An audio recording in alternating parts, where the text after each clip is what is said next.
అందరికీ నమస్కారం అండి. ఈరోజు మీకు ఒక చెరుకు తోటల్లో ఈ అడవి పందులు డ్యామేజీ వాటి నివారణ ఎలా చేయాలి అనేది బహుముఖ నివారణ ఉపాయాలు. ఇది చాలా ఇక్కడ ముఖ్యంగా ఈ కోస్టల్ బెల్ట్లో కంటే రాయలసీమ బెల్ట్లో ఇది ఎక్కువగా కూడా ఉంటాయి. ఇక్కడే కాదు, ఈవెన్ అమెరికాలో కానీ ఎక్కడ చేరుకున్నా కానీ మొక్కజొన్న ఉన్నా కానీ ఇవన్నీ కూడా అడవి పందులు ఉన్నాయి చూశారు, చాలా డ్యామేజ్ చేస్తూ ఉంటాయి. సో దీనికి ఒక చిన్న వీడియోని నేను కొన్ని చోట్ల సంగ్రహించి మీకు కంపెల్ చేసి మీ ముందు ఉంచుతాను. దీంట్లో మీరు కూడా మీకు తెలిసిన వాళ్ళకి, మీకు ఎవరైనా దీంతో అడవి పందుల్లో ఇతర పంటల్లోనైనా బాధపడుతుంటే ఈ కార్యక్రమాలని బహుముఖ నివారణ ఉపాయాలు మీకు చేయాలి. సో ఇది యాక్చువల్గా అడవి పంది అంటే ఎలా ఉంటుంది అనేది.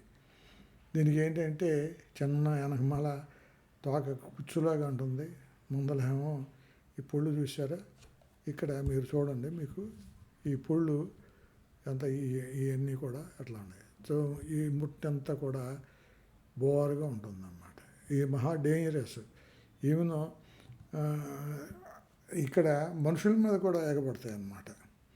సో అది సరే, అడవి పందుల యొక్క ఉనికిని ఎక్కువగా గడ్డి ప్రాంతాల్లోనూ, అడవులు, నదీ పరివాహక మరియు వ్యవసాయ ప్రాంతాల్లో ఉంటాయి. అవి చూడటానికి ఏమో నల్లగా ఉంటాయి, ఒంటి నిండా బూడిద, గోధుమ మరియు తెల్లటి వెంట్రుకలు కలిగి ఉంటాయి. సో పొడవైన సన్నటి మూతి మీకు చూపించే కదా, ఇదిగో పొడవైన సన్నటి మూతి ఉంటుంది. తర్వాత నెక్కపొడిచిన చెవులు ఉంటాయి, చెవులు చూడండి నెక్కపొడిచి ఉంటాయి. తర్వాత కుచ్చు తోక కుచ్చు ఇందాక చూపించాను కదా మీకు, కుచ్చు తోక, ఇదిగో ఈ తోక చూడండి, కుచ్చు తోక అన్నమాట. సో దిస్ ఈజ్ వాట్ అది. దానికి మగ పందులేమో 90 సెంటీమీటర్లు ఎత్తుంటాయి, మరియు 135, 250, 230 కేజీలు బరువు కూడా కలిగి ఉంటాయి అన్నమాట ఇవి. సో బరువు కూడా తక్కువేం కాదు, దీన్ని మనం పట్టుకోవాలన్నా కానీ చాలా కష్టం అన్నమాట.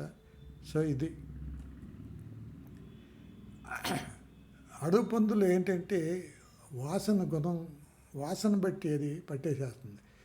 వినికిడి చూపు కూడా చాలా తక్కువ ఉంటాయి. ఒక్కొక్క గుంపు ఏంటంటే 15 నుంచి 35 వరకు ఉంటాయి.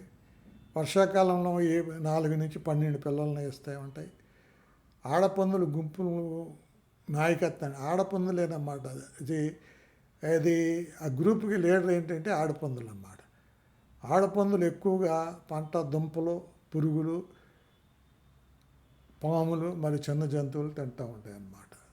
So this is what just వాటి గురించి మనం తెలుసుకుంటేనే మనం నివారణ చేయగలం. సో అడవి పందుల వలన లాభాలు ఉన్నాయి, నష్టాలు ఉన్నాయి. అడవి పందుల వలన అది ఏంటంటే దాని ముట్టితోనూ ఏంటంటే మూతి దగ్గర ఉన్న గట్టి ఎముక ద్వారా భూమిని తవ్వుతూ ఉంటాయి అన్నమాట. సో ఇందాక మీకు ఎముక చూపించే కదా మూతి దగ్గర, ఇది చూడండి, ఇది మూతి దగ్గర ఎముక అన్నమాట. దీంతో ఏంటంటే ఇవన్నీ కూడా తవ్వుతూ ఉంటాయి అన్నమాట. సో అవి తవ్వుతూ ఉండటం వల్ల మట్టిలో గాలి వాతావరణం పెంపుతుంటాయి. నీరేమో ఇంకు స్వభావం, చెత్త, వ్యర్థ పదార్థాలు కుళ్ళే ప్రక్రియని పెంపొందిస్తాయి. వేరు పురుగు నివారణలో, కలుపు గడ్డి జాతుల సంరక్షణలో దోహదం చేస్తాయి. సో అది కొంత లాభాలు ఉన్నాయి కానీ నష్టాలే ఎక్కువ. సో అనేకమైన పంటల్లో నష్టం చేస్తాయి. తర్వాత వైరస్ సంబంధించిన జబ్బుల్ని ఇతర జంతువుల్లో వ్యాప్తి చేస్తూ ఉంటాయి. తర్వాత ఈ పంటలు జంతువులకి హాని కూడా కలిగిస్తూ ఉంటాయి అన్నమాట. సో లాభాలను మనం తీసుకోకంటే నష్టాలు ఎక్కువగా ఉంటాయి కాబట్టి దీన్ని నివారణ చేయటం ఏంటి అనేది మనం ఆలోచించేద్దాం. సో ఎక్కువగా జరిగే నష్టపరిణామం ఏంటంటే చెరుకులో అయితే 18 నుంచి 36% నష్టపరిణామాలు. మొక్కజొన్నలోనూ జరుగుతుంది, వేరుశనగలోనూ జరుగుతుంది, వరిలో జరుగుతుంది, జొన్న జరుగుతుంది. సో అన్ని పంటల్లోనూ ఇది నాశనం చేస్తూ ఉంటుందన్నమాట. సో అడవి పంది అనేది ఇట్స్ ఏ కామన్, పెద్ద నష్టం పరిచేది, మనకి కనపడదన్నట్టుగా ఉంటుంది కానీ చాలా నష్టపోతుంది. సో అడవి పందుల ఆహార ప్రాధాన్యత ఏంటంటే ఎక్కువగా ఇవన్నీ కూడా దానికి ఫుడ్ మొక్కజొన్న ఒకటి, వరి ఒకటి, వేరుశనగ, చెరుకు 10%, అన్నిటికంటే మొక్కజొన్న ఫీల్డ్స్ ఎక్కువగా ఉంటుంది ఆహారం. తర్వాత జొన్న, కూరగాయలు, సర్కారు తుమ్మ, గడ్డి, నీటి గడ్డి, జంతు కళేబరాలు. అంటే ఇట్స్ ఏ నాన్ వెజిటేరియన్ కూడా అన్నమాట. సో ఇది దీని యొక్క ప్రాధాన్యత. సో ఇది అది అడవి పంది గురించి. అడవి పంది డ్యామేజ్ చేసిన ఫీల్డ్ అనేది చూడండి ఎంత డ్యామేజ్ అంటే, ఒకప్పుడు 50 టన్నులు అవుతున్నది నేను చూశాను కదా. నేను సూళ్ళూరుపేటలో చూశానండి. నేను ఉద్యోగం చేస్తూ ఉన్నప్పుడు 50 టన్నులు అవుతా ఉన్నది అనుకున్న తోట ఒక స్టేజ్లో చివరి కొడతానికి వచ్చేసరికి 30 టన్నులు అయిందండి. అంటే 20 టన్నులు డ్యామేజ్ అయిపోయింది. ఓన్లీ ఈ అడవి పందుల వల్ల. దెర్ ఈజ్ నథింగ్, ఇంకోటి కూడా లేదు. రైతే కాదు, రైతు అడవి పందులు వచ్చే టయానికి కూడా ఆయన ఏం చేశాడంటే చుట్టూట ఎలక్ట్రిక్ ఫెన్సింగ్ కూడా వేయించాడు. అయినా కానీ అది అంతటికది దూకి వెళ్ళిపోయినాయి. సో కొన్ని సందర్భాల్లో అది dates like anything for the food. So ఇది దీని యొక్క జాతక చరిత్ర. సో ముఖ్యంగా ఏంటంటే దీంట్లో కెమికల్ ఉంటాయి. కెమికల్స్ కూడా ఎకోడాన్ అనే మందు ఉంటాయి. 1 లీటర్ ఎకోడాను సుమారు 75-100 లీటర్ల నీటిలో కలిపి నేలపై స్ప్రే చేయాలి. చుట్టూతా స్ప్రే చేసినప్పుడు ఇది పంట పొలాల్లో నాశనం చేయకుండా నిరోధించడానికి. అంటే మీకు ఇది ఎప్పుడు అంటే 2 రోజులకు ఒకసారి మీరు చేయటం, లేకపోతే 3 ఆ వాసన బట్టి అది రాకుండా ఉండటానికి ఎప్పుడు చేయాల్సింది. ఆ పంట చుట్టూతా ఇది చేయాలి. పంటల్లోకి వెళ్ళిన తర్వాత చెరుకు తోట ఉందనుకోండి, చెరుకు తోటలో వెళ్ళి మధ్యలో ఉన్నాయి అనుకోండి, పిల్లల్ని పెట్టి చేస్తాను అనుకోండి, మొత్తం చెరుకు అంతా కొట్టేయాలి. చెరుకులో తోటలో లేకుండా బయటికి తోలి అప్పుడు దీన్ని చల్లినప్పుడు లోపలికి వెళ్ళకుండా ఉంటాయి. ఇది దీంట్లో ఇదొక కెమికల్ రియాక్షన్ అన్నమాట. నెక్స్ట్ గొనాడోట్రాఫిన్ అనే హార్మోన్ ఉంటుంది. ఈ కనుక అడవి పందుల ఆహారంలో కలిపి ఉపయోగిస్తే మళ్ళా దానికి జనరేషన్ టు జనరేషన్లో అది పిల్లల్ని పెట్టదు. దీనికి ఇదొకటి బాగానే ఉంటుంది.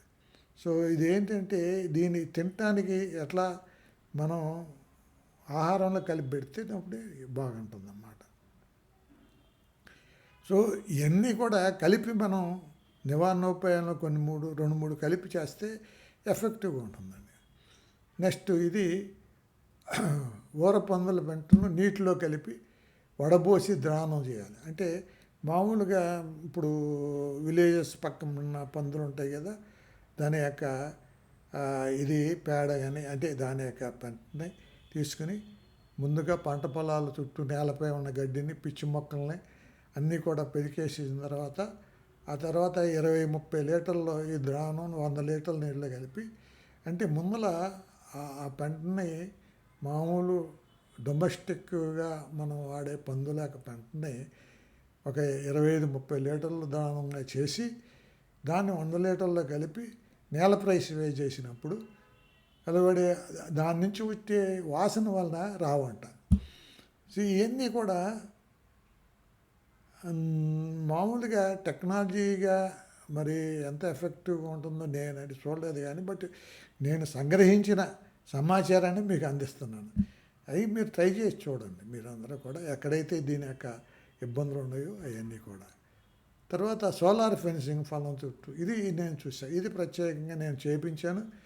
సరైతే అడవి పందుల అంటే సోలార్ ఫెన్సింగ్ కూడా ఒకప్పుడు ఇది 15 సంవత్సరాల కిందట 10 సంవత్సరాలు 15 సంవత్సరాల కిందట చేయించింది అనమాట నేను.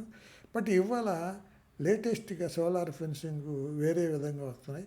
దానివలన కూడా మనం బాగా లబ్ధి పొందొచ్చని అండ్ సబ్సిడీ కూడా ఇస్తున్నారు గవర్నమెంట్ వాళ్ళు. దీన్ని మనం తీసుకుని ఆలోచన చేసి లోకల్ అగ్రికల్చర్ ఆఫీసర్ల వాళ్ళని మీరు అడిగి మీరు చేయండి దీని గురించి.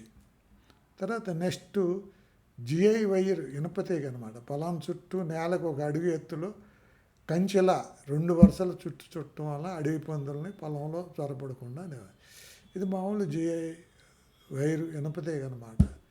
సో ఇదొక వాళ్ళు ఏంటంటే ఇచ్చేది ఇవన్నీ ఇదొక్కటే చేయటం అన్న కాదు, 2-3 కలిపి మనం ఇంటిగ్రేటెడ్గా అండ్ చేస్తే దానివల్ల ఫలితాలు మంచిగా ఉంటాయని నా ఉద్దేశం. తర్వాత చైన్ లింక్ ఫెన్సింగ్ పొలం చుట్టూ వేయడం ద్వారా అడవి పందులు పంట చైన్ అంటే ఫోటోలో చూపించాం కదా, అది చైన్ లింక్ ఫెన్సింగ్ అన్నమాట. సో ఇది జిఐ వైరు ఇనుపతీగకు గుండ్రటి ఉచ్చులు తయారు చేసి పొలానికి చుట్టూ నేలకు ఒక అడుగు ఎత్తులో కంచెలా 2 వరుసలు అమర్చడం ద్వారా అడవి పందులు పెడుతుంది అన్ని రకాల పంటలు. సో ఆ జిఐ వైర్ని డిఫరెంట్ విధంగా అది చూశారు కదా, ఆ విధంగా తయారు చేసినప్పుడు అది ఫోటోలో కనపడుతుంది కదండి, అది దానివల్ల కూడా నివారించవచ్చు అని చెప్తున్నారు అన్నమాట. ఇంకోటి ఏంటి, 2 అడుగులు వెడల్పు 1.5 అడుగులు లోతు ఉన్న గుంటలో ట్రెంచెస్ పంట పొలాల చుట్టూ ఏర్పాటు చేయటం వల్ల అడవి పందులను పొలంలో జరగకుండా లేదు. సో గుంటలు అవన్నీ చేయటం వల్ల అవి నా ఉద్దేశంలో ఇది గుంటలు చేయటం వల్ల అది దూకిందనుకోండి, మరి ఆ గుంటలో పడిపోయితే అప్పుడు మనం దాన్ని ట్రాప్ చేసి చేయాలన్నమాట. తర్వాత విషపు ఎర్రట, ఇది ఏంటంటే 100 గ్రాముల గోధుమ పిండిలో ఒక పెద్ద ఉల్లిపాయ, ఒక వెల్లుల్లిపాయ మొత్తం చూర్ణం చేసి ఉండలుగా చేసుకుని పొలం చుట్టూ గట్ల మీద 10-15 ఉండలు ఎరగా 3-4 రోజులు పెట్టాలి. ఆ తర్వాత జింక్ ఫాస్ఫైడ్ కూడా మనం ఎలుకలకు కూడా పెడతా ఉంటాం. లేకపోతే సోడియం ఫ్లోరో ఎసిటేటు లేక వార్ఫారిన్ కలిపి ఉండను పంట పరిసర ప్రాంతాల్లో ఉంచడం వలన అడవి పందులు వాటిని తిని అజీర్ణం కలిగి మళ్ళా పంట పొలాలకు ప్రవేశించకుండా వెళుతుంది. సో ఇది కూడా ట్రయల్ అండ్ ఎర్రర్ అన్నమాట. సో దీన్ని కూడా మనం ఇది కామన్గా చేసేదే, ఎందుకంటే ఎలుకలకి చేస్తారు కాబట్టి ఇది కూడా మనం చేస్తే బాగానే ఉంటుంది. తర్వాత అడవి పందులు రాత్రి వేళల్లో పంట పొలాన్ని ఎక్కువగా రాత్రి వేళల్లో వస్తాయన్నమాట. దాంట్లో అప్పుడు పటాసులు కేకలు వేయటం, ఖాళీ డబ్బాలు శబ్దాలు చేయటం, వీటన్నిటినీ కూడా కలిపి చేసినప్పుడు కుక్కలను పెంచటం, ఆ కుక్కలు అడవి పందులు వచ్చినప్పుడు పొలాల్లో ప్రవేశించకుండా దానికి ట్రైనింగ్ ఇచ్చేటట్టు మనం చేయవచ్చు అన్నమాట. సో డబ్బాలు కొడతాం, ఇవన్నీ కూడా డిఫరెంట్ సిచ్యువేషన్లో డిఫరెంట్గా మనం వాడి చేయొచ్చు. నెక్స్ట్ వాక్కాయ చెట్లు ఇవన్నీ కూడా చుట్టూతో వేసినప్పుడు పందులు పంట పొలాల్లోకి రాకోకుండా రక్షణ కవచంలాగా ఉంటుందని ఇక్కడ చెప్పడం జరిగింది. సో ఇది కూడా మనం వాక్కాయ చెట్లు కూడా మంచిదే, అది చేసి చూడవచ్చు. కొన్ని చోట్ల బాగా ఏంటంటే అక్కడ ఖాళీ ప్రదేశం ఉండాలి పక్కంటే కూడా, సో దాన్ని మనం చేయొచ్చు. సో ఇంకేంటంటే ఊర పందులు పెంటని ఇందాక చెప్పాను కదా, పెంటని పిడకలుగా చేసి తర్వాత కుండల్లో అక్కడక్కడ ఉంచి కాల్చిన కుండల నుండి వెలువడే పొగవాసనకు అడవి పందులు ఇది కూడా but it is possible. But అక్కడ రాకుండా ఉండాలంటే అవి వచ్చే టయాన్ని కనిపెట్టి అప్పుడు మనం ఇది చేస్తే బాగానే ఉంటుంది. నెక్స్ట్ ఏంటంటే ఇప్పుడు మనం క్రాప్ చేయించుకున్న క్షౌరశాలలో దొరికే వెంట్రుకలు ఒక పంట చుట్టూ ఒక అడుగు వెడల్పు భాగంలో పల్చగా అక్కడక్కడ వేయటం వలన పంటలకు కూడా అంటే చుట్టూత వెంట్రుకలు అన్నమాట. ఈ వెంట్రుకలు వేయటం వలన అవి it won't go inside the field అన్నమాట. ఏ పొలం అయితే మనం సంరక్షించాలో ఆ చుట్టూత ఈ వెంట్రుకలు వేయటం వలన ఒక అడుగు వెడల్పు భాగంలో అంతే. అది ఇది థ్యాంక్ యూ వెరీ మచ్. ముఖ్యంగా ఇది అన్నీ కూడా కొన్ని చోట్ల విపరీతమైన నష్టం ఉండటం వలన నేను ఈ వీడియో మీకు ఇద్దామనే ఉద్దేశంతో, ఒక నాలెడ్జ్గా ఇద్దామనే ఉద్దేశంతో చేయటం జరిగింది. Thank you very much for watching and subscribe if you are interested.